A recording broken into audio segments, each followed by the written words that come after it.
তীব্র গরম উপেক্ষা করে নিজেদের প্রস্তুত করছেন হাসান মাহমুদ, তাসকিন আহমেদরা। চলতি ঢাকা প্রিমিয়ার লিগের আগামীকাল থেকে শুরু হচ্ছে সুপার লিগ। সেই সুপার লিগে দুই দলের হয়ে অংশগ্রহণ করবেন আবাহনী লিমিটেডের অন্যতম সেরা পেসার তাসকিন আহমেদ। অন্যদিকে হাসান মাহমুদ খেলছেন প্রাইম ব্যাংকের হয়ে। তীব্র গরম উপেক্ষা করে একই নেটে বল করেছেন হাসান মাহমুদ, তাসকিন আহমেদরা। তাদের এমন অনুশীলন দেখতে মাঠে উপস্থিত হয়েছিলেন আরেক সতীর্থ ইবাদত হোসেন। ইনজুরির কারণে তিনি আছেন দীর্ঘদিন দলের বাইরে থাকা সতীর্থদের অনেক বেশি মিস করেন। লিগামেন্টের ইনজুরির কারণে মিস করেছেন ওয়ানডে বিশ্বকাপ, একই সাথে বিপিএল এবং চলতি ডিপিএল। মার্চ মাসের শেষ দিকে অনুশীলন শুরু করলেও এখনই জাতীয় দলের জার্সি গায়ে ফেরা হচ্ছে না ইবাদত হোসেনের।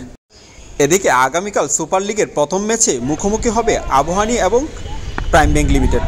সেখানে প্রতিপক্ষ হবেন হাসান মাহমুদ এবং তাসকিন আহমেদ। 11 ম্যাচের সবকটিতে জয় নিয়ে 22 পয়েন্ট নিয়ে সবার উপরে অবস্থান করছে আবাহনী লিমিটেড। সমান 11 ম্যাচ খেলে 7 জয়ে 14 পয়েন্ট নিয়ে 4 নম্বরে অবস্থান করছে হাসান মাহমুদ, তামিম ইকবালদের প্রাইম ব্যাংক ক্রিকেট ক্লাব। হাতে গোনা কয়েকদিন পরেই শুরু হচ্ছে গড়ের মাঠে জিম্বাবুয়ের সাথে টি-20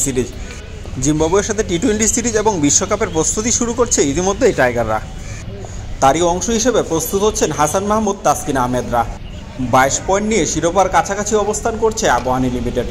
চাইলেই তীব্র গরমে অনুশীলন বন্ধ রাখতে পারত। প্রতিটা ম্যাচ সমান গুরুত্ব দিয়ে অনুশীলন করে যাচ্ছে আবাহনী লিমিটেড।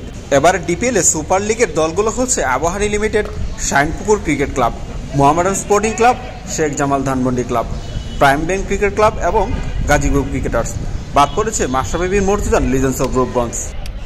আগামীকাল সকাল 9টায় মিরপুর জাতীয় ক্রিকেট স্টেডিয়ামে আবাহনী লিমিটেডের মোকাবেলা করবে প্রাইম ব্যাংক। অন্যদিকে বিকেএসপির 3 নম্বর মাঠে শাইনপুকুরের মুখোমুখি হবে গাজী গ্রুপ ক্রিকেটার্স এবং ফতুল্লার খান সাহেব আলী উসমানী স্টেডিয়ামে মুখোমুখি হবে শেখ জামাল বনাম মোহামেডান স্পোর্টিং ক্লাব। মিরপুর জাতীয় ক্রিকেট স্টেডিয়াম থেকে তোফায়েল আহমেদ, ডেইলি পোস্ট, 71।